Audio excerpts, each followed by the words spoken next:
Welcome back to Leeds Lately. Today's video is going to be a transfer video. Now, last time I did a video, talked about a player who I thought could come in and be a very, very good signing for Leeds. And it is someone actually who I talked about Leeds potentially being able to sign last season. And the name is Manu Fuster. Now, last time people said, oh, I can't sign a player that's called Manu, but it's Manu, short for Manuel. Manuel Fuster plays for Albacete in the Segunda division in Spain and has had a really, really good season. I said in that video last season that he'd be a really good signing for Leeds.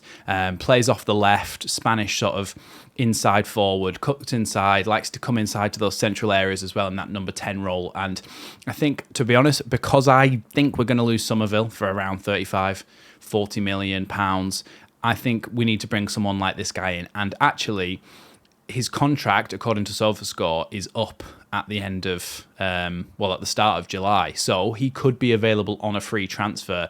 And for a player who has played 42 matches this season, started 40, so pretty good at staying fit, and played 83 minutes per game with 8 Team of the Weeks in one season, he looks to be a very, very good option. 8 goals in that time as well from an attacking wide midfielder, like a sort of Somerville role, cutting inside.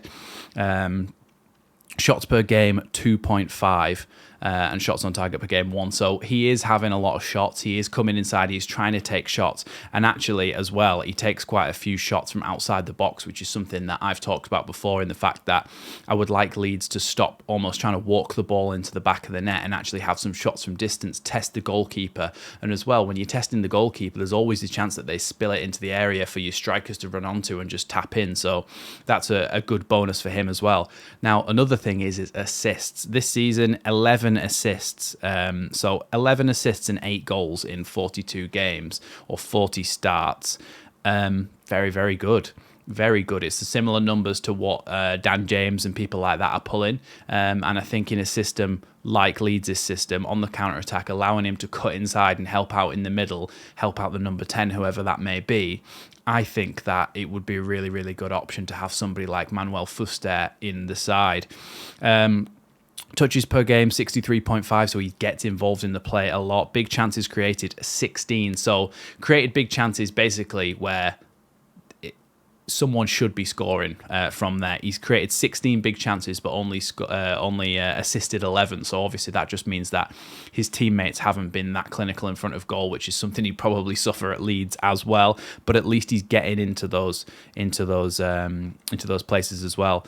79% pass accuracy. Now you might think that's fairly low, but for a player in an attacking position, it's actually not bad at all, because it shows that he's trying to make forward passes. He's trying to make key cutting passes that go through the lines. I think it was Kevin De Bruyne or perhaps Toni Kroos, one of the world-class midfielders, basically said the pass accuracy stat is a little bit of a lie. It doesn't really show how well someone's playing, because you could have 100% pass accuracy, but that means that you're just going sideways and backwards and playing all the safe passes. If your pass accuracy is a little bit lower, but you're creating more chances, that's a good thing, because you're obviously trying to break the lines and playing those more risky passes that might get cut out, but if they come off, then are obviously going to be very good for your team. Now, the other thing that I want to talk about is his heat map, which you'll see on the screen now. I'm just looking at it down here. You can see that he spent a lot of time on that left-hand side where it's darkest red is where he spent most of his time, and then as it gets lighter towards the yellow, that's where he spent less and less time. But he spent a lot of his time down that left channel, but you can see as well, he has spent a lot of his time drifting inside, coming down that sort of central wide channel. Do you know what I mean? Like in line with the edge of the two boxes, but inside the boxes. And he's spent a lot of time coming inside, giving himself an opportunity to get inside the box. I don't think he's necessarily a player who's running down the line and whipping crosses in the box all the time. As you can see, he's more likely to try and cut inside and either find a pass or have a shot from distance. And you can tell as well that he's actually sometimes drifting all the way over to the opposite side of the pitch. Now, whether that means that some games he might have been played out on the right-hand side, or more likely to me is that this is a combination of things. It's him coming across to combine and to rotate with the other midfielders, which is something that we've seen Leeds do a lot last season. We saw Nonto and Dan James, Somerville and Dan James, whoever was playing out in the wide positions, we saw them drift across and sometimes swap roles to try and give the defenders a little bit of something different to think about. So I think that's an important point as well to make, is that he is not just stuck out in that position. He's a sort of player who will drift inside, will help out with combinations, and will help out that number 10, whoever that may be, if that's Jorginho, or if Jorginho is out on the left, then he could potentially even play through the centre. I think he's got the skill set to be able to do it. But at the moment, I haven't fully checked whether there's any rumours of him going to anybody else, because he is available on a free as soon as this goes. But he's one of the top assisters in the Segunda division, so I imagine that there will be a bit of interest.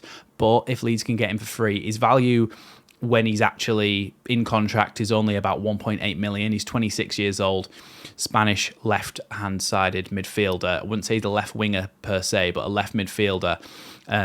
I think it's a no-brainer for Leeds to go and try and pick up somebody like Manuel Fuster. I championed him last season. He's had then a great season. I had him on notifications on SofaScore. I had him tagged and followed, and I kept getting notifications in the starting lineup. Scored a goal, got an assist, and I thought he is a player that would do really well at Leeds, and I think the Championship would be a good place to start for him. And then potentially, if we did get promoted, he'd be a good player to bring off the bench in that role of cutting inside and creating things and opening defences up. So, I mean, I even saw.